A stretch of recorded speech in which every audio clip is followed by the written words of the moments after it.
yun. Pero syempre ngayon naman, kilalanin natin ang pinagmamalaki ng Cebu. Narito.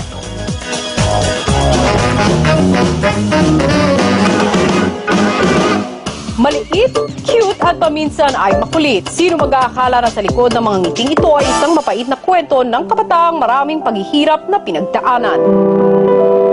Bilang panganay sa 6 na magkakapatid, siya ang tumayong ikalawang ina sa pamilya.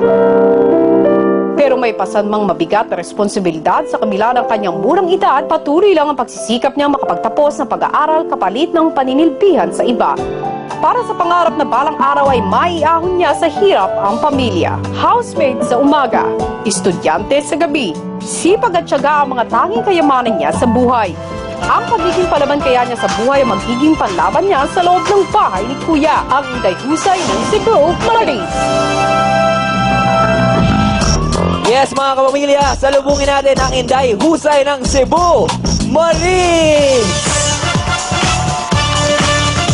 Maris, good afternoon. Ito wala kang dalang deadly weapon, ha? Nakukulot si Te. Ayan si Maris. Hi, Maris. Welcome sa Pinoy Big Brother House. Thank you po. Ano nararamdaman mo? Kinakabahan ka ba? Na-excite ka? Kinakabahan na na. Ang lamig nung Ang hard ng kamay kamay. ni Maris. Pinapawisan. Pero Maris, may tanong lang kami. Totoo bang ikaw ay namasukan ng isang kasambahay sa iyong mga guro? Ano ba yung binigay nila sa'yo? Grades o sweldo? Sweldo. Sweldo. Pero di ba, ang iyong pamamasukan na yung kapalit din nun ay yung pagpapaaral sa'yo. Tama ba yun? Ito si Maris, namasukan siya hindi dahil pinilit ng mga magulang o kung ano man, dahil ikaw daw sa sayong sarili gusto mo. Oo, bakit? Bakit? Bakit mo siya naisip, Maris? So kung matulungan yung family ko din, makabili ako ng mga gamit ko for school or pang-project.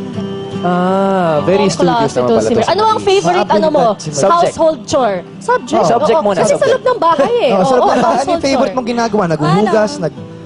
Magluto. Magluto. Abangan Ano? natin ang mga lulutuin Nako. ni Maris.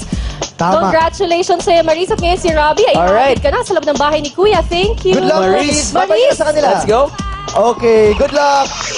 Maris, balita ko daw, may fear of heights ka. Totoo ba yun? Hindi naman. So, hindi ka ba natatakot kay Prati? Ano? Hindi siya natatakot sa pamilya. Okay, magpaalam ka na sa iyong Daddy Mario.